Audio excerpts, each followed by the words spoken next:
ADGPക്കെതിരായ നിലവിലെ അന്വേഷണത്തിൽ വിശ്വാസമില്ലെന്ന് PV അൻവർ, അതോ അവിശ്വാസമില്ലെന്നോ? അവിശ്വാസമില്ല എന്നാണ് പറഞ്ഞിരിക്കുന്നത്. അപ്പോൾ അവിശ്വാസമുണ്ടോ ഇല്ലയോ എന്നതായിരുന്നു ഒരു പ്രധാനപ്പെട്ട ചോദ്യം. ഇന്നലെ PV അൻവറിനെ നമ്മൾ സമീപിക്കുമ്പോൾ PV അൻവർ പറഞ്ഞത് ഈ അന്വേഷണ സംഘത്തിൽ വിശ്വാസമുണ്ട് എന്നാണ്.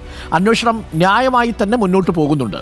തെളിവുകൾ നൽകാൻ പലരും തയ്യാറാണെങ്കിലും MR അജിത് കുമാർ പദവിയിൽ തുടരുന്നത് പ്രതിസന്ധിയിലാണ്. ഈ കാര്യം DGPയുടെ ശ്രദ്ധയിൽപ്പെടുത്തിയിട്ടുണ്ട്. പാർട്ടിയുമായി ബന്ധപ്പെട്ട പരാതികൾ സംസ്ഥാന സെക്രട്ടറിക്കും LDF കൺവീനർക്കും നൽകുമെന്നും PV അൻവർ റിപ്പോർട്ടറിനോട് പറഞ്ഞു. റോഷിപ്പാൽ നമുക്കൊപ്പം ചേരുന്നുണ്ട് കൂടുതൽ വിവരങ്ങളുമായി. Roshipal, very good morning. എനിക്ക് തോന്നുന്നു PV അൻവർ നമ്മളോട് പറഞ്ഞതിൽ ഒരു കാര്യം വ്യക്തമാണ്. SITയുടെ അന്വേഷണത്തിൽ അദ്ദേഹം ഇപ്പോൾ നിലവിൽ തൃപ്തനാണ് എന്നാണ്. എന്താണ് കൂടുതൽ വിവരങ്ങൾ? കഴിഞ്ഞ ദിവസങ്ങളിൽ ഉന്നയിച്ച പ്രധാനപ്പെട്ട ആരോപണങ്ങൾ അതിൻ്റെ തുടർച്ചയായി സംസ്ഥാന പോലീസ് മേധാവിയെ നേരിൽ കണ്ട ഈ ആരോപണങ്ങളുടെ തുടർച്ചയായുള്ള തെളിവുകളും PV അൻവർ MLA കൈമാറി കഴിഞ്ഞു. പോലീസ് മേധാവിയുമായുള്ള കൂടിക്കാഴ്ചയിൽ എത്രത്തോളം ഉണ്ട് പ്രതീക്ഷ? പ്രതീക്ഷ 100%. ഞാൻ എപ്പോഴും ആവർത്തിച്ച് പറയുന്നൊരു കാര്യത, പ്രതീക്ഷയ്ക്ക് ഒരു കുറവില്ല. വളരെ നല്ല രീതിയിൽ അന്വേഷണങ്ങൾ നീങ്ങുന്നു. ഈ ഒരു ഘട്ടത്തിൽ അങ്ങനെയാണ്. ഇപ്പോഴത്തെ സിറ്റുവേഷനിൽ അത് വളരെ എന്താ പറയുക, ന്യായമായ രീതിയിൽ തന്നെ എൻക്വയറി പോകുന്നുണ്ട് എന്നാണ് ഞാൻ മനസ്സിലാക്കുന്നത്. ഈ അന്വേഷണം തുടങ്ങി ADGP MR അജിത് കുമാറിൻ്റെ മൊഴി രേഖപ്പെടുത്തുന്നു. അതിന് തൊട്ടു പിന്നാലെയാണ് ഇത്തരമൊരു കൂടിക്കാഴ്ചയും. എന്തായിരുന്നു കൂടിക്കാഴ്ചയിൽ പ്രധാനമായും DGPയെ ധരിപ്പിക്കാൻ ശ്രമിച്ചത്? അല്ല, DGPയെ ഞാൻ കാണുമെന്ന് പത്രക്കാരോട് പറഞ്ഞാണല്ലോ.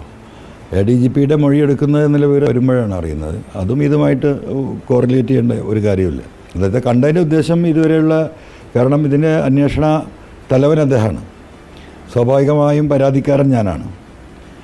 ആ നിലക്ക് അദ്ദേഹത്തെ കാണേണ്ടതായിട്ടുള്ള കുറച്ച് കാര്യങ്ങളുണ്ടല്ലോ. ആ നിലക്കുള്ള കാഴ്ചയായിരുന്നു. അതോടൊപ്പം ഒരു പുതിയ 3-4 പെറ്റീഷൻ കൂടി ഈ അന്വേഷണ പരിധിയിൽ കൊണ്ടുവരണമെന്ന് ആവശ്യപ്പെട്ടുകൊണ്ട് അദ്ദേഹത്തിന് കത്ത് നൽകിയിട്ടുണ്ട്. അവർക്ക് ആഗ്രഹമുള്ള ആളുകളുടെ ഫോൺ ചോർത്തും എന്നതിൻ്റെ ഏറ്റവും വലിയ തെളിവാണ് ആ പോലീസ് റിപ്പോർട്ട്. അപ്പോൾ ആ കാര്യവും ഞാൻ അദ്ദേഹത്തിനെ ശ്രദ്ധയിൽപ്പെടുത്തിയിട്ടുണ്ട്. അതിൻ്റെ മുകളിൽ നടപടി വേണമെന്ന് പറഞ്ഞ് എന്താ പറയുക, ഈ ലെറ്റർ നൽകിയിട്ടുണ്ട്. സ്വാഭാവികമായിട്ടും അങ്ങനെ റിപ്പോർട്ട് കൊടുത്തിട്ട് ആഭ്യന്തര വകുപ്പും അതിൻ്റെ ഉത്തരവാദിത്തപ്പെട്ടവരും അത് കാണാതെ പോയതാണോ, അത് എങ്ങനെയാണ് കാണാതെ പോയതെങ്കിൽ എങ്ങനെയാണത് കാണാതെ പോയത്, അല്ലെങ്കിൽ പർപ്പസ്ഫുള്ളി ആരെങ്കിലും പൂഴ്ത്തിയതാണോ, അങ്ങനെ ഉണ്ടെങ്കിൽ അവർക്കെതിരെയും നടപടി സ്വീകരിക്കണം. ഈ ചട്ടവിരുദ്ധമായ അല്ലെങ്കിൽ നിയമവിരുദ്ധമായ ഒട്ടേറെ പ്രവർത്തനങ്ങൾ നടത്തി ADGP MR അജിത് കുമാർ എന്ന് തെളിഞ്ഞു കഴിഞ്ഞു. ഈ ഒരു സാഹചര്യത്തിൽ ഈ ഉദ്യോഗസ്ഥനെ നിലനിർത്തി, പദവിയിൽ നിലനിർത്തിയുള്ള അന്വേഷണം എത്രത്തോളം അത് പ്രായോഗികമായി ഉദ്ദേശിച്ച ഒരു ഫലം ചെയ്യുമോ? അല്ല, അതിൽ പ്രായോഗിക പ്രശ്നങ്ങളുണ്ട്. ഞാൻ നൽകിയ ആ കത്തിലെ മറ്റൊരു പ്രധാന ആവശ്യം അതാണ്. കാരണം ഞാൻ കേരളീയ സമൂഹത്തോട് പറഞ്ഞിട്ടുള്ള കാര്യങ്ങൾ, അതിൽ എൻ്റെ കയ്യിലുള്ളത് കുറേ സൂചനാ തെളിവുകളും അതിനോട് ബന്ധപ്പെട്ട തെളിവുകളുമാണ്. ഇനിയും ഒരുപാട് തെളിവുകൾ ഈ കേസന്വേഷണത്തിൽ നമ്മൾ നൽകേണ്ടതുണ്ട്. അത് നൽകാൻ തയ്യാറായിരുന്ന പലരുമുണ്ടായിരുന്നു. അതിൽ നിലവിൽ സർവീസിലുള്ള ആളുകളുണ്ട്, പോലീസിൽ റിട്ടയർഡ് പോലീസ് ഉദ്യോഗസ്ഥന്മാരുണ്ട്, പൊതുസമൂഹത്തിൽപ്പെട്ടവരുണ്ട്, പത്രമാധ്യമ പ്രവർത്തകരുണ്ട്, സാമൂഹിക പ്രവർത്തകരുണ്ട്. ഇവരൊക്കെ ഒന്നാം ഘട്ടത്തിൽ വളരെ നല്ല രീതിയിൽ എന്നുമായി ഇൻട്രാക്ട് ചെയ്തെങ്കിലും ഇദ്ദേഹം ഇപ്പോഴും ഈ സ്ഥാനത്ത് ADGP Ajith Kumar law and ഓർഡറിൻ്റെ ആ പൊസിഷനിൽ ഇപ്പോഴും ഇരിക്കുമ്പോൾ അവർക്കൊക്കെ ഭയപ്പാടാണ്.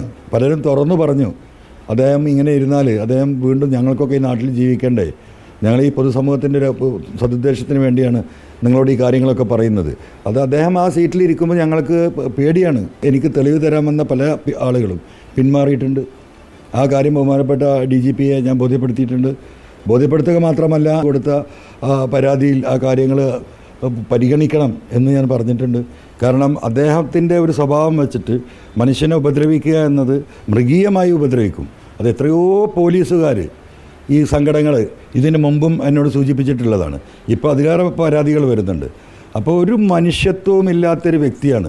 എന്ത് മൃഗീയമായ നിലപാടും എടുക്കാൻ ശേഷിയുള്ള ഒരു മനസാക്ഷിയില്ലാത്ത ഒരു വ്യക്തി ആ പൊസിഷനിൽ ഇരിക്കുമ്പോൾ സ്വാഭാവികമാണ് ഈ തെളിവ് തരാൻ വരുന്നവരൊക്കെ പിന്നോട്ട് മാറും. സർക്കാരിൻ്റെ പെർമിഷൻ എടുത്തുകൊണ്ടും എടുക്കാതെയും അദ്ദേഹം ഇവിടുന്ന് വിദേശത്തേക്ക് പോയിട്ടുണ്ട്. ഇവിടുന്ന് സിംഗപ്പൂരിലേക്കാണ് പോകുന്നത്. അപ്പോൾ ഇവിടുന്ന് പെർമിഷൻ എടുക്കുന്നത് സിംഗപ്പൂരിലേക്കാണ്. സിംഗപ്പൂരിൽ ഒരു ദിവസം 2 ദിവസം വന്നിട്ട് നേരെ വരുന്നത് ദുബായിലേക്കാണ്. ദുബായിൽ ദിവസങ്ങളോളം നിൽക്കുന്നുണ്ട്. അത് പരിശോധിക്കണം. എന്തായിരുന്നാലും ബഹുമാനപ്പെട്ട പാർട്ടി സെക്രട്ടറിക്കും LDF കൺവീനർക്കും ആ പരാതി ഞാൻ നൽകുന്നുണ്ട്. ആ പരാതിയിൽ ഇത്തരം ഒരുപാട് കാര്യങ്ങൾ അത് പരാമർശിക്കുന്നുണ്ട്. അത് സ്വാഭാവികമായിട്ടും കമ്മ്യൂണിസ്റ്റ് പാർട്ടിയെ സംബന്ധിച്ച് ഇതൊക്കെ അന്വേഷിക്കാനുള്ള ഒരു സംവിധാനമുള്ള കേഡർ സ്വഭാവമുള്ള ഒരു പാർട്ടിയാണല്ലോ CPM. ആ CPM അത് മുഖവിലക്കെടുക്കുമെന്നും ആ രീതിയിൽ തന്നെ ഞങ്ങളോടൊക്കെ പറഞ്ഞതാണ്. അൻവർ പരാതി തന്നിട്ടില്ല, തന്നാൽ ഞങ്ങൾ അന്വേഷിക്കും എന്ന് പറഞ്ഞതാണല്ലോ. അതിൻ്റെയും കൂടി അടിസ്ഥാനത്തിൽ തന്നെയാണ് ഞാൻ പരാതികൾ നൽകുന്നത്. അത് വളരെ ഗൗരവപൂർവ്വം പാർട്ടി ഞാൻ ആ പരാതിയിൽ പറയുന്ന കാര്യങ്ങളുടെ വസ്തുത പരിശോധിച്ച് അത് വസ്തുതാപരമാണ് എന്ന് പാർട്ടിക്ക് ബോധ്യപ്പെട്ടാൽ അതിൽ തീരുമാനം ഉണ്ടാകും എന്ന് തന്നെയാണ് ഞാൻ പ്രതീക്ഷിക്കുന്നത്. ഏതെങ്കിലും തരത്തിലുള്ള ഭീഷണിയുണ്ടോ, ഭയപ്പെടുന്നുണ്ടോ? അല്ല, ഭയമൊന്നുമില്ല. ഭയപ്പെടേണ്ട കാര്യമില്ലല്ലോ. ഭയപ്പെടുകയാണെങ്കിൽ പണിക്ക് ആദ്യം നിൽക്കണ്ടല്ലോ. ഇപ്പം വീട്ടുകാരെ വകവരുത്തുന്ന രീതിയിൽ ഒരു അനോണിമസ് ലെറ്റർ വന്നിട്ടുണ്ട്. അത് DGP കൈമാറിയിട്ടുണ്ട്. അവർ പരിശോധിക്കട്ടെ. എൻ്റെ വീട്ടിന് പ്രൊട്ടക്ഷൻ കൊടുക്കണോ വേണ്ടേ എന്നുള്ളത് പോലീസാണ് തീരുമാനിക്കേണ്ടത്. അത് അവർക്ക് നൽകിയിട്ടുണ്ട്. അവരാലോചിക്കും, തീരുമാനിക്കും. അത്രയേ ഉള്ളൂ. റോഷിപാൽ അവസാനം ചോദിച്ച ചോദ്യം ഭയമുണ്ടോ എന്നാണ്. കടന്തൽ കൂട്ടത്തിൽ എന്ത് ഭയം ഇത് അല്ലേ? അപ്പോൾ അദ്ദേഹം അങ്ങനെ ഭയക്കുന്ന ആളൊന്നും അല്ലല്ലോ PV അൻവർ. PV അൻവറുമായിട്ട് നമ്മുടെ റോഷിപാലാണ് സംസാരിച്ചത്. റോഷിപാൽ നമുക്കൊപ്പം ചേരുന്നുണ്ട്. Good morning Roshipal. പുരാണ ദിനാശംസകൾ റോഷിപാൽ. ഇന്നിപ്പോൾ PV അൻവർ ഭാഗികമായി വിജയിച്ചു നിൽക്കുകയാണ് ഈ യുദ്ധത്തിൽ. ആദ്യഘട്ടത്തിൽ 2 വിക്കറ്റ് തെറിച്ചു. അതിൽ 1 വിക്കറ്റ് ക്ലീൻ ബോൾഡായിരുന്നു. അത് സുജിത് ദാസിൻ്റെ കാര്യത്തിൽ. ശശിധരൻ്റെ കാര്യത്തിൽ ട്രാൻസ്ഫർ ആയിട്ടുണ്ട്. ഇനി ADGP MR അജിത് കുമാറിലേക്ക് എത്തണം. അതാണ് പ്രധാനമായിട്ടും അദ്ദേഹത്തിന് വേണ്ടത്. പക്ഷേ MR അജിത് കുമാറിലേക്ക് എത്തുന്നതിന് അദ്ദേഹം കുറച്ച് ബുദ്ധിമുട്ട് അനുഭവപ്പെടുന്നുണ്ട് ഇപ്പോൾ. കാരണം ആ മുഖ്യമന്ത്രിയുടെ ഓഫീസുമായിട്ടുള്ള MR അജിത് കുമാറിൻ്റെ ബന്ധം, MR അജിത് കുമാർ അതിൽ പിടിച്ചു നിൽക്കാൻ ശ്രമിക്കുന്നത്, ഇതൊക്കെ പ്രധാനപ്പെട്ട കാര്യങ്ങളാണ്. 3 പ്രധാനപ്പെട്ട കാര്യങ്ങളിൽ ഇന്നിപ്പോൾ MR അജിത് കുമാർ മറുപടിയും നൽകും. നിലവിലത്തെ സാഹചര്യത്തിൽ PV അൻവർ ഈ SITയോട് പൂർണ്ണമായും തൃപ്തനാണ് എന്നല്ലേ നമ്മൾ മനസ്സിലാക്കുന്നത്?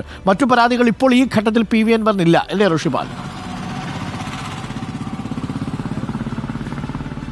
അരുൺകുമാർ ഇപ്പോൾ DGPയുടെ നേതൃത്വത്തിൽ നടക്കുന്ന ഈ അന്വേഷണത്തിൽ പൂർണ്ണ തൃപ്തനാണെന്ന് പറയുന്നു. പക്ഷേ ഇപ്പോഴത്തെ സാഹചര്യമാണ്. കാരണം ഇപ്പോൾ മൊഴി ശേഖരണമാണ് നടക്കുന്നത്, ചില തെളിവ് ശേഖരണവും നടക്കുന്നുണ്ട്. ഇനിയും കുറച്ച് ദിവസം കൂടി അന്വേഷണ സംഘത്തിന് മുന്നിലുണ്ട്. ആ സമയപരിധിക്കുള്ളിൽ കൃത്യമായ അന്വേഷണം പോകുന്നുണ്ടോ എന്ന് നിരീക്ഷിക്കുകയാണ് ഇപ്പോൾ PV അൻവർ MLA. ഏതെങ്കിലും തരത്തിൽ അന്വേഷണം വഴിതെറ്റുകയാണെങ്കിൽ ഇടപെടുമെന്ന് അൻവർ ആവർത്തിച്ച് പറയുന്നുണ്ട്. അത് പരസ്യമായി തന്നെ ഇതുമായി ബന്ധപ്പെട്ട തെളിവുകൾ പുറത്തുവിടാനുള്ള സാധ്യതയും തള്ളിക്കളയാൻ കഴിയില്ല.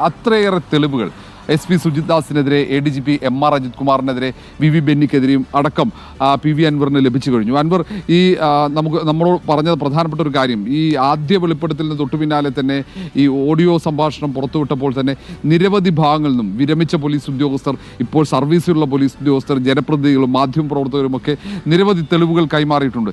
ഈ തെളിവുകളൊക്കെ കൈവശമുണ്ട്. അതൊക്കെ പോലീസ് മേധാവിക്ക് കൈമാറുകയും ചെയ്തു.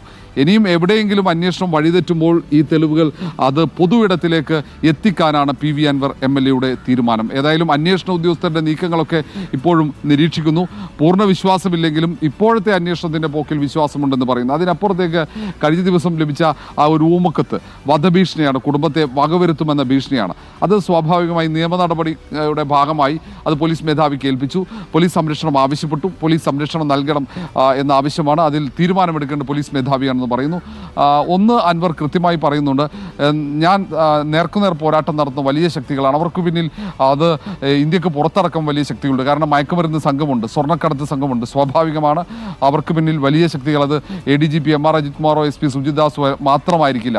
സുജിത് ദാസിന് മാത്രമായി കരിപ്പൂർ കേന്ദ്രീകരിച്ച് ഇത്രയേറെ സ്വർണ്ണക്കടത്ത്, സ്വർണം വെട്ടിപ്പ് നടത്താൻ കഴിയില്ലെന്ന ഉറപ്പാണ്. ആ ഒരു സാഹചര്യത്തിൽ അവർക്ക് പിന്നിലുള്ള ശക്തികൾ അപായപ്പെടുത്താനുള്ള ശ്രമം നടത്തും. അത് കുടുംബത്തിന് നേരെയാകുമ്പോൾ അത് ഒരു ഉമക്കത്ത് വന്നു കഴിഞ്ഞാൽ അത് പോലീസിന്റെ ശ്രദ്ധയിൽപ്പെടുത്തണമല്ലോ എന്ന രീതിയിൽ മാത്രമാണ് ആ കത്ത് കൈമാറിയത്. അങ്ങനെ കുലുങ്ങുന്ന ഒരാളുമല്ല. നമുക്കറിയാവുന്ന PV അൻവർ അറിയാമല്ലോ. അദ്ദേഹം ഈ പോരാട്ടത്തിൽ ഇറങ്ങണമെങ്കിൽ പലപ്പോഴും ഈ പോരാട്ടത്തിൽ ഇറങ്ങുമ്പോൾ ഒന്നറയ്ക്കും. കാരണം പാർട്ടിയുടെ ഏറ്റവും ഉന്നത തലത്തിൽ നിൽക്കുന്ന പോളിറ്റ് ബ്യൂറോ അംഗം, മുഖ്യമന്ത്രിയായിരിക്കുന്ന ഒരു ഓഫീസിലെ ഏറ്റവും പ്രധാനപ്പെട്ട പൊളിറ്റിക്കൽ സെക്രട്ടറിക്കെതിരെയും അഡീഷണൽ DGPക്കെതിരെയും ഒക്കെയാണ് അദ്ദേഹം പോരാട്ടത്തിനിറങ്ങുന്നത്. അപ്പോൾ ആ പോരാട്ടത്തിന് ആരുടെയെങ്കിലുമൊക്കെ പിന്തുണ വേണം. പക്ഷേ പിന്തുണ ആരും വാക്കാൽ അറിയിച്ചിട്ടില്ല എന്ന് തന്നെയാണ് PV അൻവർ നമ്മളോട് പറയുന്നത്. അപ്പം ഒറ്റയ്ക്ക് ആ പോരാട്ടത്തിനിറങ്ങണമെങ്കിൽ അപാരമായ ചെങ്കൂറ്റമായിരിക്കും. അതിൻ്റെ ആദ്യഘട്ടത്തിലുള്ള ചില കാര്യങ്ങൾ വസ്തുതയാണ് എന്ന് തെളിയുകയും ചെയ്തു. നമുക്കൊപ്പം സുജിത് ദാസിൻ്റെ റിപ്പോർട്ടർ TV പുറത്തുവിട്ട ആ ശബ്ദ സംഭാഷണം ഒന്നുകൊണ്ട് തന്നെ ഈ പോലീസ് ഉദ്യോഗസ്ഥരിൽ പലരും എന്ന് മാത്രമാണ് പറഞ്ഞത്, എല്ലാവരുമല്ല, നീറ്റല്ല എന്ന രീതിയിലുള്ള ഒരു ധാരണ എല്ലാവർക്കും കിട്ടിയിട്ടുണ്ട്. അല്ലെങ്കിൽ ഒരു MLA-യുടെയൊക്കെ കാല് പിടിക്കൂ, ഒരു IPS ഉദ്യോഗസ്ഥനായ ഒരു SP ആജീവനാന്ത കാലം മുഴുവൻ ഞാൻ DGP ആയാൽ പോലും ഞാൻ അങ്ങേക്ക് വിധേയനായിരിക്കും എന്നൊക്കെ ആ ആത്മാഭിമാനം പണയം വയ്ക്കുന്നത് നമ്മളുടെ വളരെ ഞെട്ടലോടുകൂടിയാണ് കേട്ടത്. അതൊക്കെ PV അൻവറിൻ്റെ ആ ഇടപെടലിൻ്റെ ഒരു കരുത്തുകൂടിയാണ്. അപ്പോൾ എന്തായാലും ഈ പുഴുക്കുത്തികളെ പുറത്തെടുത്ത് കളഞ്ഞ മതിയാവും, മുഖ്യമന്ത്രി പറഞ്ഞതുപോലെ. ഞാനൊന്ന് റോഷിപ്പാലിലേക്ക് ഒരിക്കൽ കൂടി തിരിച്ചു വരുന്നു. റോഷി, PV അൻവർ ഇനി അടുത്ത നീക്കം പൊളിറ്റിക്കൽ സെക്രട്ടറി P ശശിക്കെതിരായിട്ടാണ് എന്നാണ് മനസ്സിലാക്കുന്നത്. P ശശിയുടെ വിദേശയാത്രയടക്കം അന്വേഷിക്കണം എന്നാവശ്യപ്പെട്ടുകൊണ്ടുള്ള ഒരു കത്ത് PV അൻവർ നൽകും എന്നാണ് നമ്മൾ മനസ്സിലാക്കുന്നത്. കത്ത് എപ്പോഴത്തേക്ക് നൽകാനാണ് തീരുമാനം?